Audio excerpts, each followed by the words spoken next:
So let's look at Fratelli Tutti, paths of renewed encounter.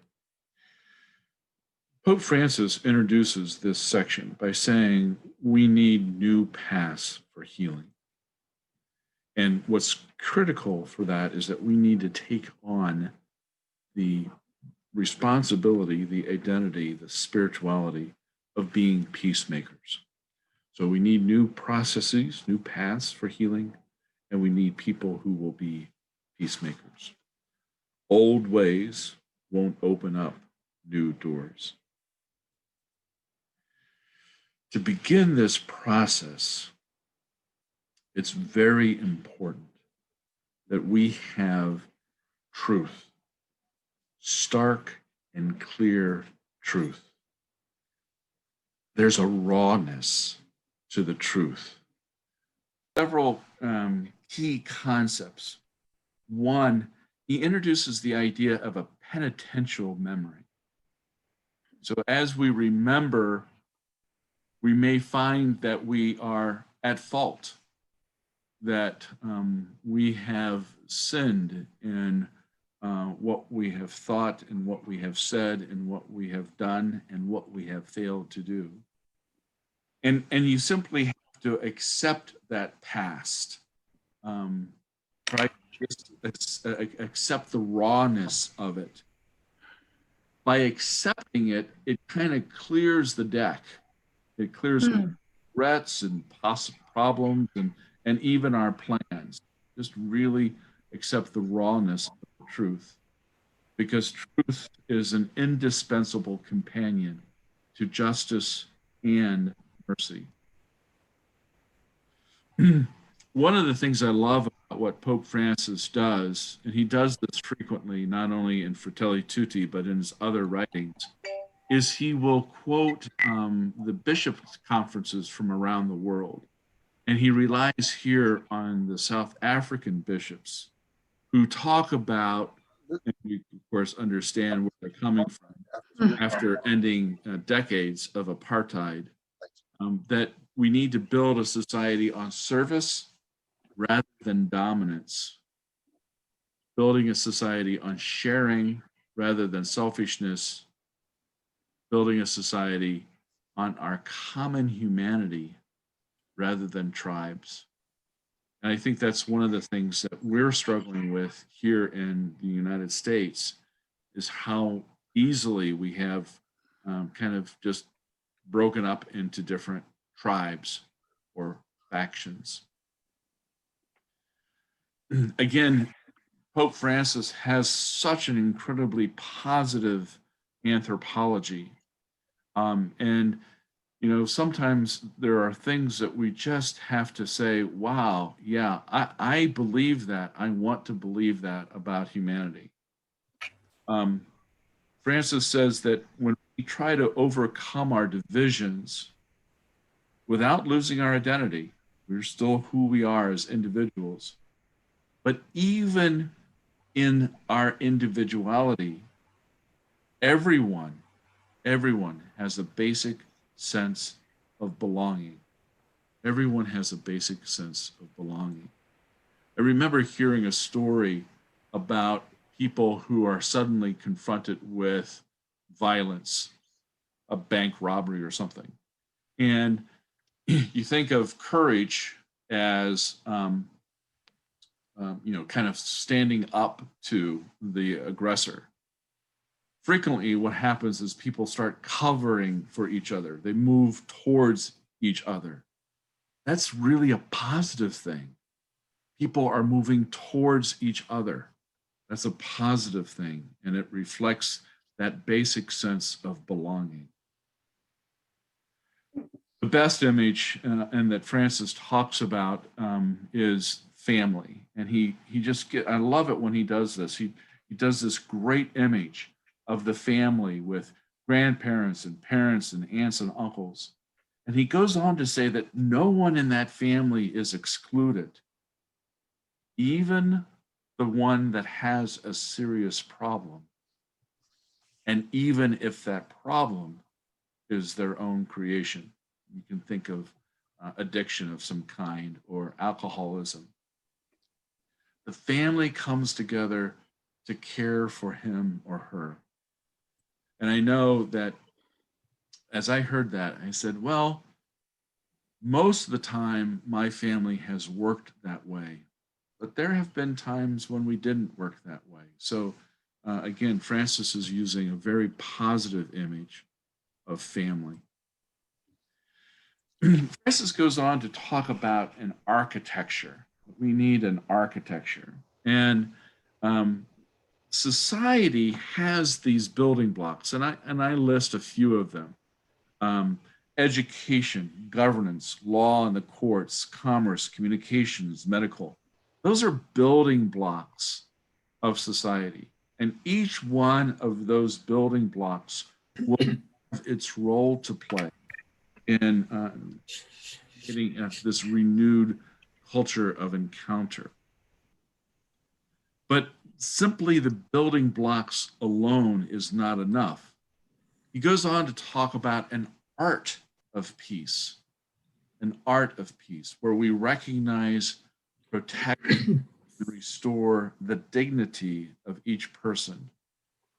Now, here he focuses on the option for the poor. Of course, the option for the poor, the preferential option for the poor, is a key principle in Catholic social doctrine. Takes it one step further. If we indeed have an option for the poor, it means there's authentic friendship with the poor. And again, kind of using that as an examination of conscience. Am I a friend to someone who is poor? Pope Francis goes on to say that we cannot abandon those on the periphery.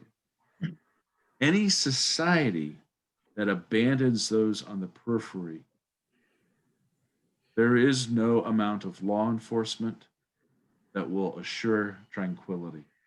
It was hard not to think of this past summer and all the social unrest that we experienced. No amount of law enforcement will assure social tranquility if we abandon the periphery. Now, this leads Francis to talk about forgiveness, which is really at the heart of this chapter. He identifies kind of three approaches to forgiveness. Some say that forgiveness is just not possible. It's just not possible. Conflict and violence is just unavoidable. He would reject that. Others say you just have to yield, you just have to give in, and he would reject that. Others would say, forgiveness is a weakness. We just have to settle for kind of an apparent peace. And of course, he rejects that as well. Forgiveness and reconciliation are central themes to Christianity. He goes on to say that there are central themes to other religious traditions as well. Pope Francis just very clearly says Jesus never promoted violence. He didn't. He goes on to talk about the importance of loving the oppressor, but resisting the oppression. And so you get this image that emerges from his writing that he says, you still have to love the person who is doing you wrong. And you also have to resist wrong that's being done. We don't want to fuel anger. We want to meet evil with good. Moving to reconciliation, Francis says that you reconcile in and through conflict. Reconciliation is not an avoidance of conflict, it's actually an entering into conflict. And you do that through dialogue. And you have to be open and honest and patient. I don't know about you, but I had a few of those conversations leading up to the election. And in a moment of desperation, my one friend said to me, well, we'll just have to agree to disagree. And I said, I'm totally willing to do that. I just want to know what we disagree about first. You know, because it's like a trump card, right? No pun intended. Yeah. You just you I have a different point of view. Okay, we'll just agree to disagree. Well, yeah, fine, but what are we really disagreeing about? Now, Pope Francis, this is one of his basic principles, and this is, I mean, this man is coming out of a period of time in Argentina where, I mean, they had a lot of polarization in his country, and he came to this belief that unity is greater than conflict. What brings us together is stronger than what puts us apart.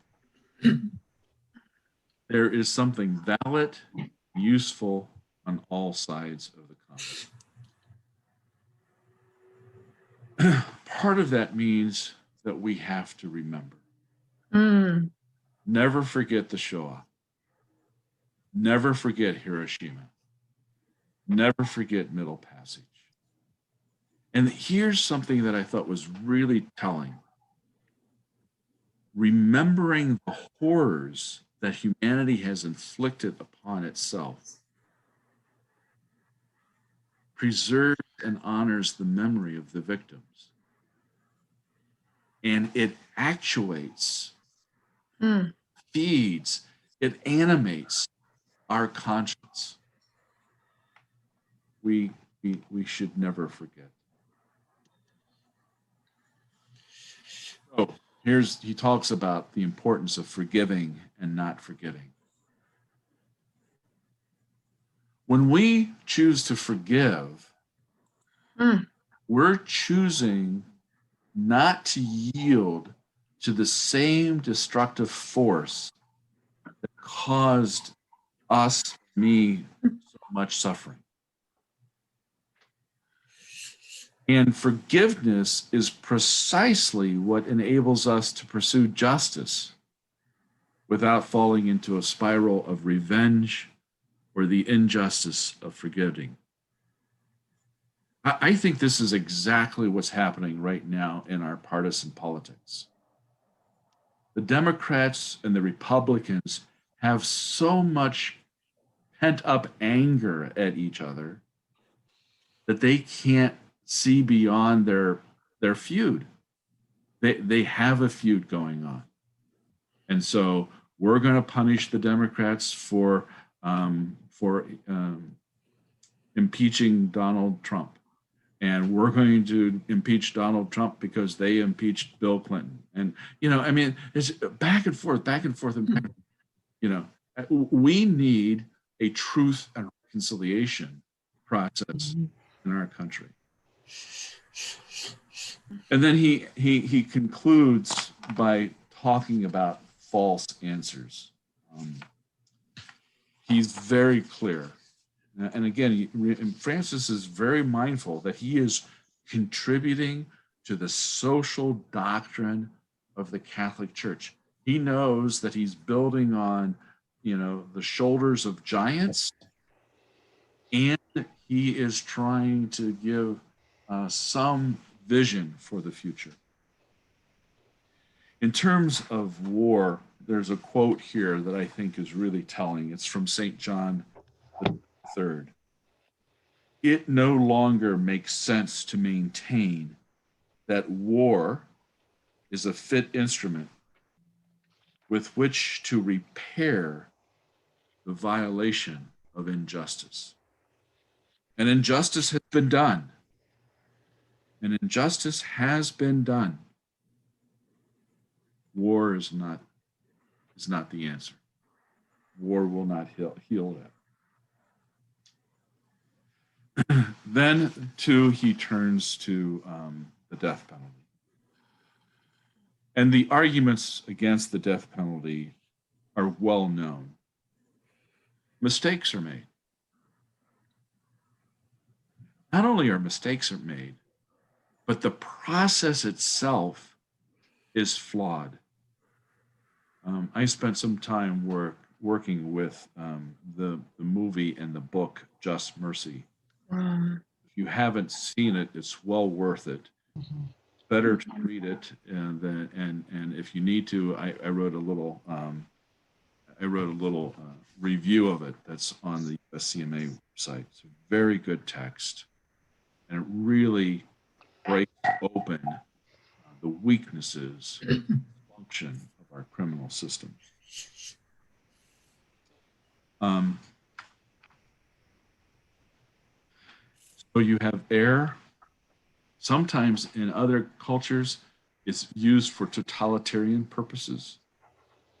I mean, the federal government has not done executions in 17 years, and we're going to be doing like 7 before the end of this administration.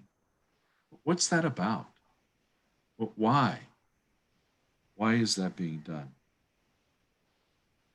Francis also kind of takes this one step further, and he really questions the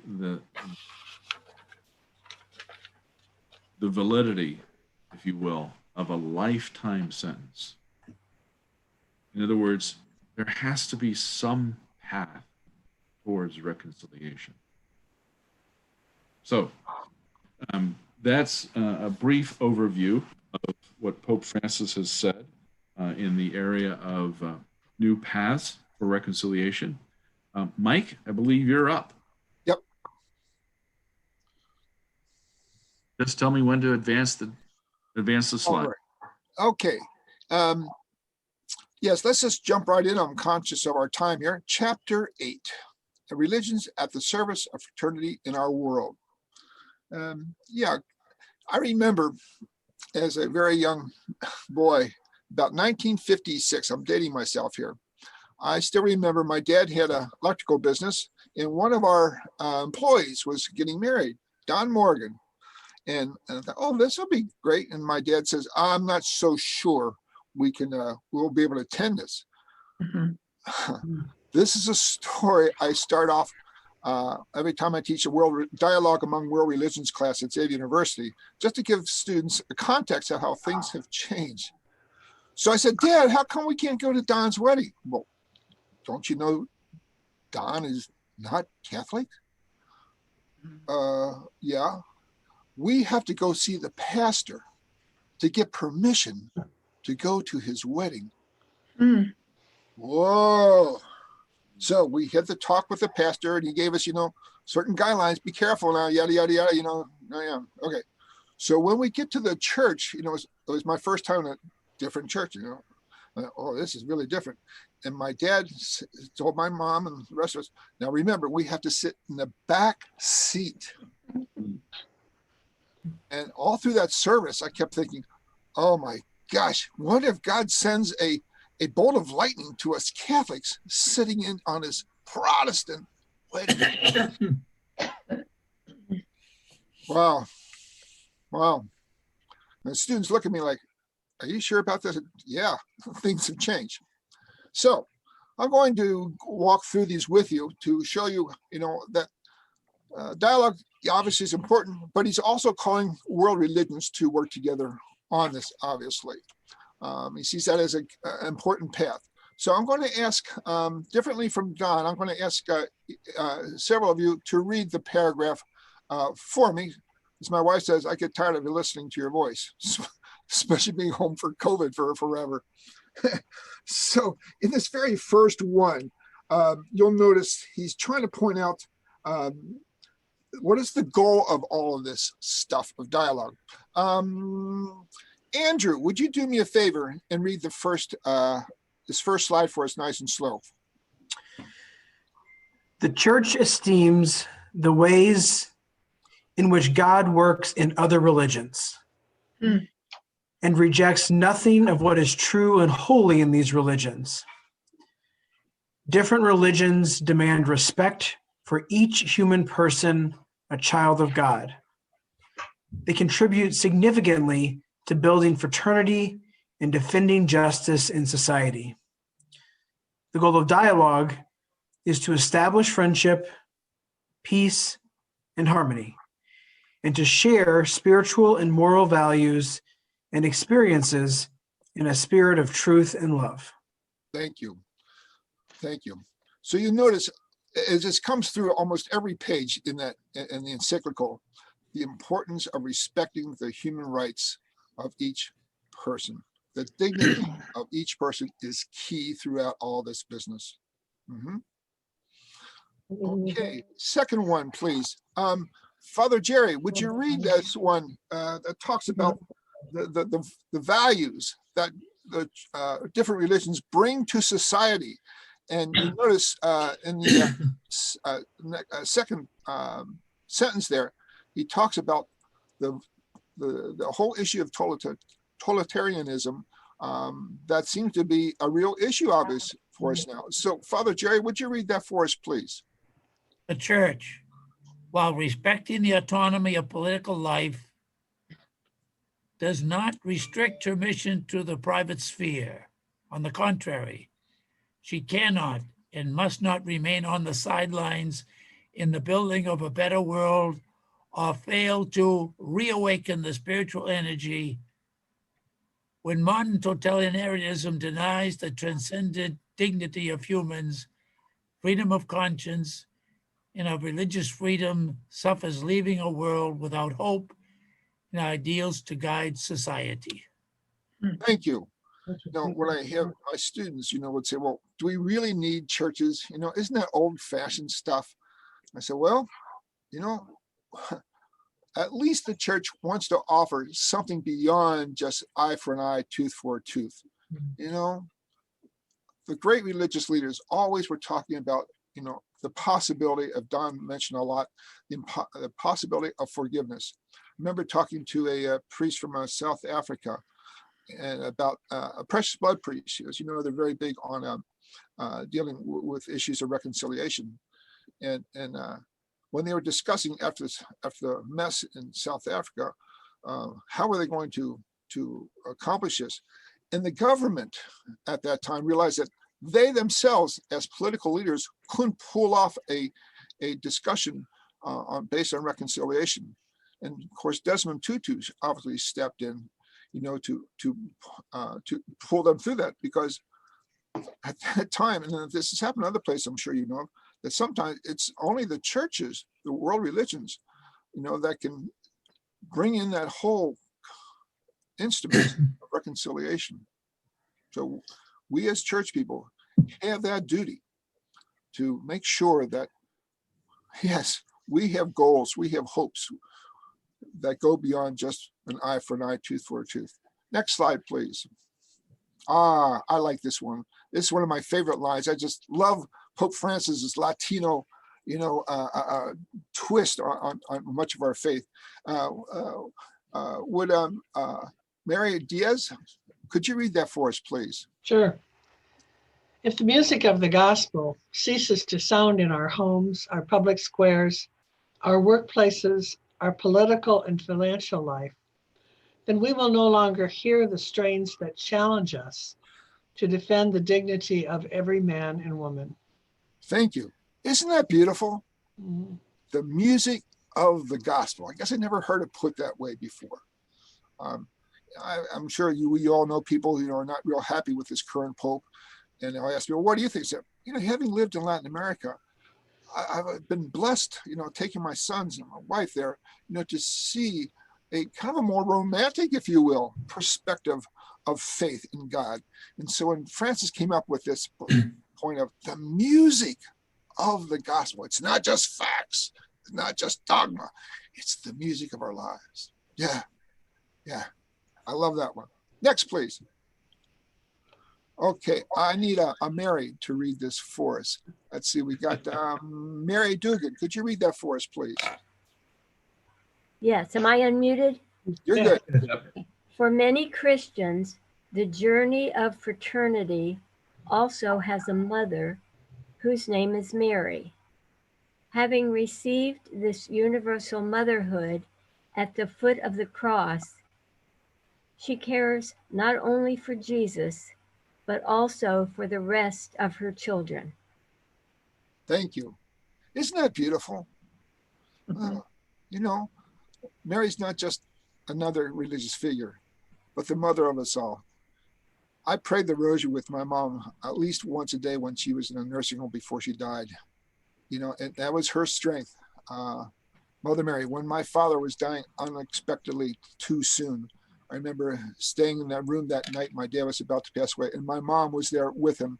And all night long, mom kept not wailing, but kind of yelling up to Mary, Mary, Mary, help me. Mary, help me. All night long. And so after dad passed, you know, she asked me if I would say the rosary with her every day. And I came to realize how important Mother Mary was to my mom. And I come to more deeply appreciate the fact that Lady Guadalupe is the patroness of not just Latin America, but for all of us. Thank you. Next slide. Okay. This is a clever section here that kind of speaks for itself. Could I have, let's see, how about Joan? Could you read that? Sister Joan, could you read that Sure. one for us, please? Sure. A journey of peace is possible between religions. Its point of departure must be God's way of seeing things. God does not see with the eyes, God sees with the heart. And God's love is the same for everyone, regardless of religion. Even if they are atheists, his love is the same.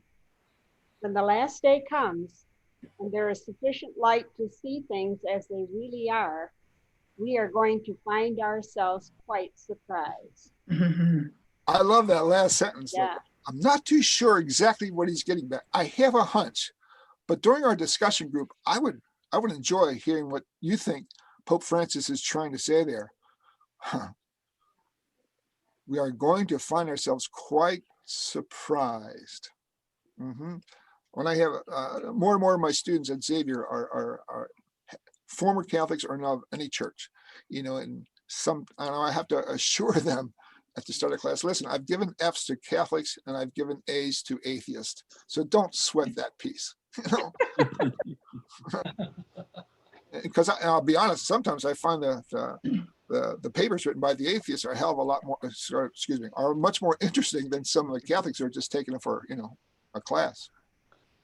I think personally, I've come to realize I have much to learn from people who are atheists, trying to find out how did they get there, and then, you know, offer some challenging questions to discuss.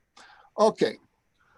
Now, in this particular section here, let's see, Robert, could you read that one for us? The Pope here is kind of playing, you know, a few things back and forth here. Said, listen, you respect our Christian faith as in non-Christian countries, but you know, it goes both ways here. Okay, Robert, please.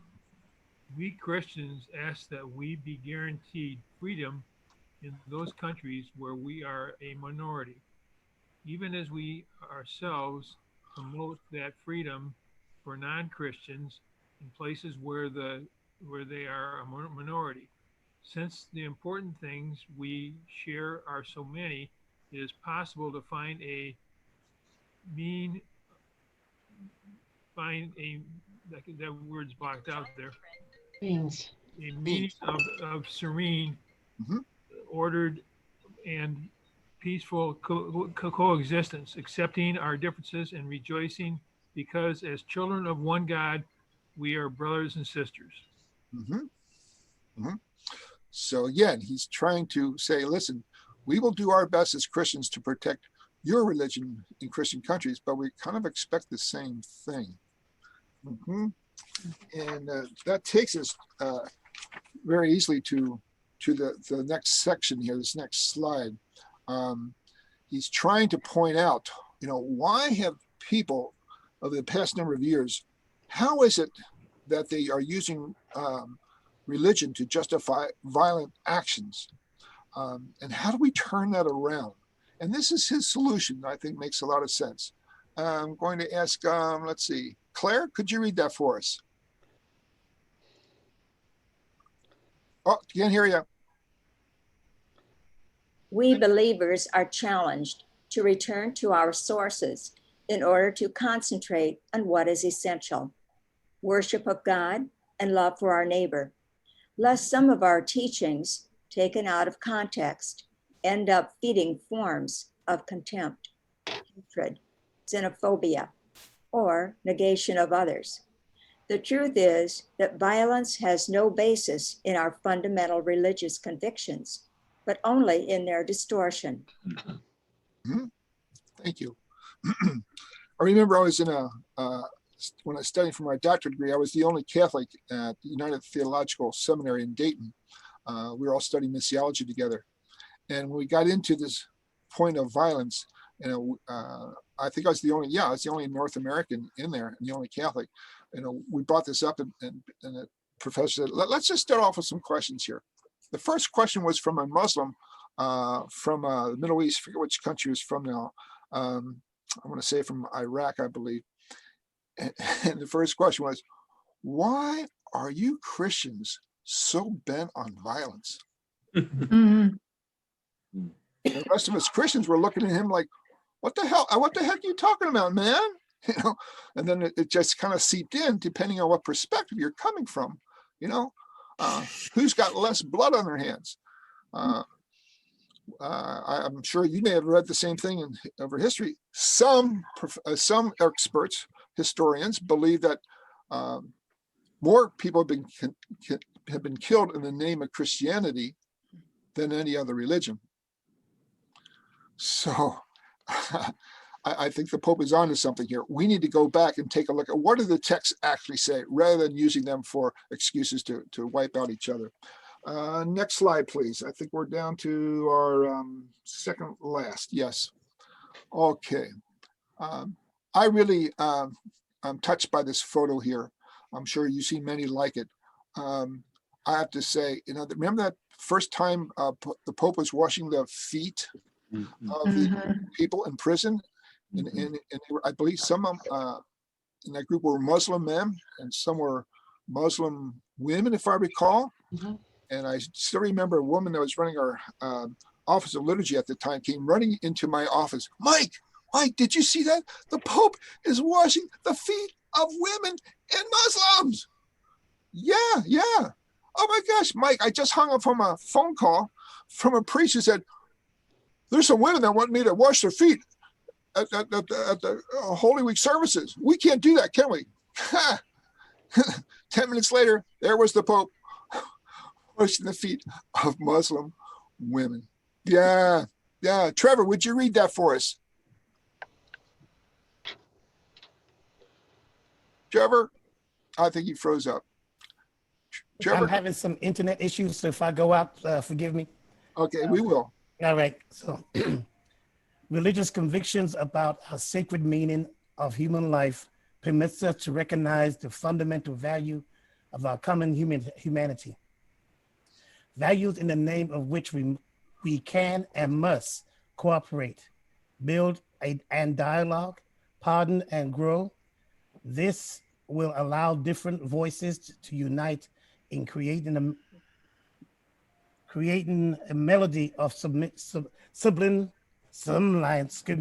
nobility and beauty instead of frantic cries of hatred. Did I freeze? You're good. Thank you. Okay. You're good. Thank you. Yes. Again, the dignity of the common person, of the human person, the common good, key throughout this document. Yeah. When I teach a course in Catholic social teaching, as you know, we always start off, with what is the number one priority in all this? Human dignity. If that's lost, if you don't start with that, then the rest is secondary. So the Pope really hammers that home. I think this is our last slide coming up. Okay. Yeah, it's a great ending, and I'm not too exactly sure who he's talking to at the very last sentence, but I'll let you take a guess. So, Kateri, could you read that for us? As religious leaders, we are called to be true people of dialogue, to cooperate in building peace, not as intermediaries, but as authentic mediators. Each one of us is called to be an artisan of peace by uniting and not dividing, by extinguishing hatred and not holding on to it, by opening paths of dialogue and not constructing new walls. That would not be a bad piece of advice to start off the next presidential term. Yes? No more comments to be made. Thank you for taking turns reading this with me. Don, take it over. Thanks, Mike. Thanks very much.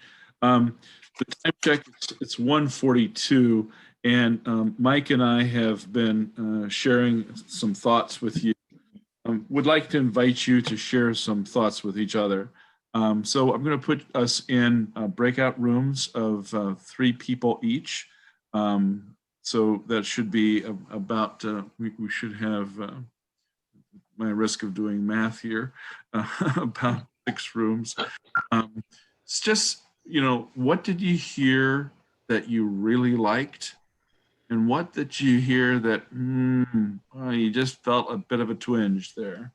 So, and we'll just chat for about 5 minutes or so we can come back and do the appeal and make sure that people who have the hard ends can leave. Okay, so I'm going to go into the breakout rooms now. We're going to have 6 breakout rooms, and you have about 5 minutes. Like everyone is back.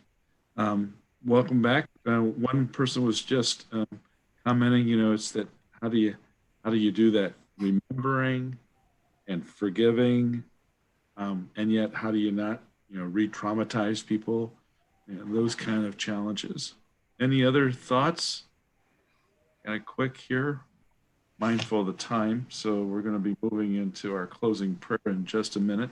Yeah, Joan. Olga made an interesting comment. She thinks that the Pope is setting us up in a good sense for a major encyclical on nonviolence. Oh. Because of the idea of accepting people with their differences and. Right. Eli McCarthy, who used to be at the Conference of Major Superiors of Men in their Justice, Peace, and Integrity of Creation office, teaches at Georgetown, and he's very involved in the nonviolent movement. And he's done an article on how he sees nonviolence as a subtext for Fratelli Tutti. The link to that is on our resource page. So if you look on USCMA website, we have, all of this material on Fratelli Tutti.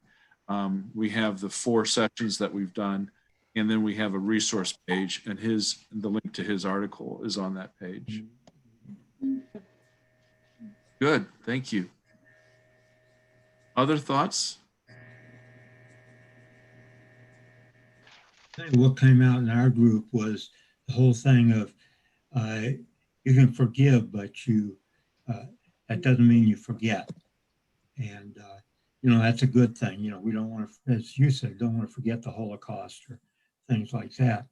But out of that forgiveness can grow real healing. Right. Yeah. Excellent. And I think too, it's Mary Dugan, that we consider how serious exclusion is of any kind and how important reconnecting is with any who have felt excluded. And Don, there's two phrases that stuck out with me. One was the art of peace. When I think of the word art, I think of creativity. I think of an opportunity to dialogue. It just creates so many images for me. And the other one was the gospel, the music of the gospel. That is just ringing beautiful in my heart as I teach Christian worship. And I'm telling you, I have a segment called Worship as Play. You know, you got to have some wiggle room in our worship, because you know, in the steering wheel, there's a little play in that steering wheel, and worship should have that same type of play. But when you put the joy of music with that play, oh man, I'm just seeing all types of possibilities. I'm loving it, loving it. Right. Let's move into our kind of the closing part of us. Give me a second here. So this is actually the appeal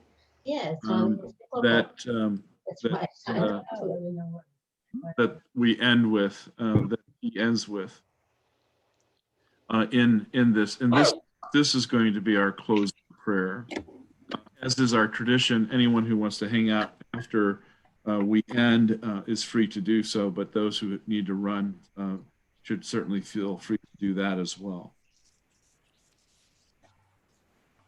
In the name of God, who has created all human beings equal in rights, duties, and dignity, and who has called them to live together as brothers and sisters, to fill the earth and make known the values of goodness, love, and peace. Ken? In the name of innocent human life that God has forbidden to kill, affirming that whoever kills a person is like one who kills the whole of humanity, and that whoever saves a person is like one who saves the whole of humanity. In the name of the poor, the destitute, the marginalized, and those most in need, whom God has commanded us to help as a duty required of all persons, especially the wealthy and those of means. In the name of the orphans, can y'all hear me? Yep. Yes. Okay, because people are freezing. In the name of the orphans, widows, refugees, and those exiled from their homes and their countries, in the name of all victims of war, persecution, and injustice, in the name of the weak, those who live in fear, prisoners of war, and those who tortured in any parts of the world without distinctions. In the name of peoples who have lost their security, peace, and the possibility of living together, becoming victims of destruction, calamity, and war. In the name of human fraternity that embraces all human beings, unites them, and renders them equal.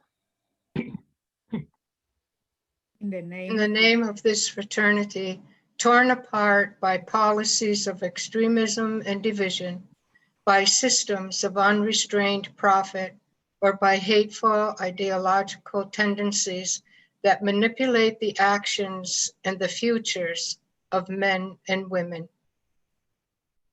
In the name of freedom that God has given to all human beings, creating them free and setting them apart by this gift. In the name of justice and mercy, the foundations of prosperity and the cornerstone of faith. In the name of all persons of goodwill present in every part of the world. In the name of God and of everything stated thus far, we declare the adoption of a culture of dialogue as the path, mutual cooperation as the code of conduct, reciprocal understanding as the method and standard. Let the church say, Amen. Amen. Amen. See ya. well, thank you, everyone. And those Thank who have you. to leave, Christmas to all. Have a anyone who is wonderful Christmas. Appreciate it. Thank you so much, Great. Don. Thank you. Thank you're welcome. Thank you.